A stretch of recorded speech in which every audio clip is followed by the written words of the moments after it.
మనుషులెక్కువగా భయపడే గ్రహం ఏది? చాలామంది వెంటనే చెప్తారు శని. కాని నిజంగా శవరు. అతను ఎందుకు అంత శక్తివంతుడు? ఎందుకు అతని దృష్టి పడితే జీవితం మారిపోతుంది? ముఖ్యంగా శని సాడే సాతి ఎందుకు వస్తుంది? ఈరోజు మనం తెలుసుకోబోతున్నాం శనిదేవుని జననం నుండి ఆయన న్యాయాధిపతి ఎలా అయ్యాడో. పురాణాల ప్రకారం శనిదేవుడు సూర్యదేవుని కుమారుడు. సూర్యదేవుని భార్య పేరు ఛయ. సూర్యుడు మరియు ఛాయదేవి నుండి ఒక శక్తివంతమైన బాలుడు జన్మించాడు. ఆ బాలుడే శనిదేవుడు. అతను గర్భంలో ఉండగానే అతని తల్లి ఛాయదేవి తీవ్రమైన తపస్సు చేసింది. ఆమె ధ్యానం చేసిన దేవుడు శివ. శివుని కృప వల్ల శనిదేవుడు అపారమైన శక్తితో జన్మించాడు. అందుకే శనిదేవుడు న్యాయం చేయటానికి పుట్టిన దేవుడు. శనిదేవుడు జన్మించినప్పుడు ఒక ఆశ్చర్యకరమైన సంఘటన జరిగింది. ఆ బాలుడు మొదటిసారి తన తండ్రి సూర్యవైపు చూశాడు. అప్పుడు సూర్యదేవుని ప్రకాశం తగ్గిపోయిందని పురాణాలు చెబుతున్నాయి.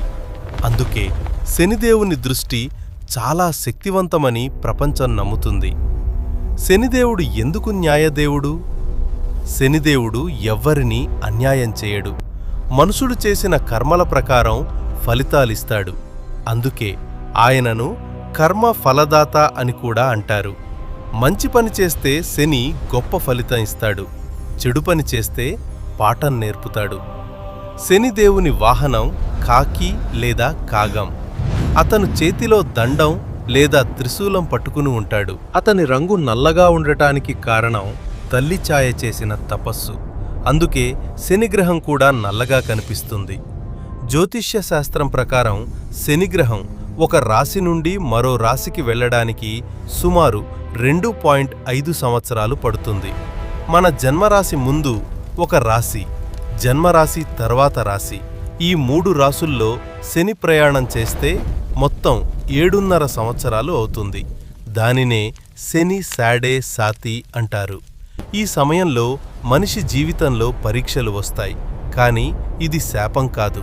ఇది శనిదేవుడు మన కర్మలను సరిచేసే సమయం. శనిదేవుడు మనుషులను పరీక్షించడానికి ఒకే కారణం ఉంది.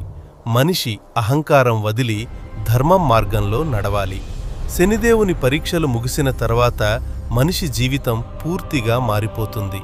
అందుకే చాలామంది అంటారు, శని కష్టాలిస్తాడు కాని చివరికి విజయాన్ని కూడా ఇస్తాడు. శనిదేవుని ఆశీర్వాదం పొందడానికి, శనిదేవుని ప్రసన్నం చేయటానికి పురాణాలు కొన్ని మార్గాలు చెబుతున్నాయి. శనివారం ఉపవాసం, పేదలకు దానం, నల్ల నువ్వులు దానం, హనుమాన్ ప్రార్థన. ఇవి చేస్తే శనిదేవుడు త్వరగా కృప చూపుతాడని నమ్మకం. అందుకే శనిదేవుడు భయపడాల్సిన దేవుడు కాదు, అతను న్యాయం చేసే దేవుడు. మనం మంచి పని చేస్తే శని మన జీవితాన్ని గొప్పగా మారుస్తాడు.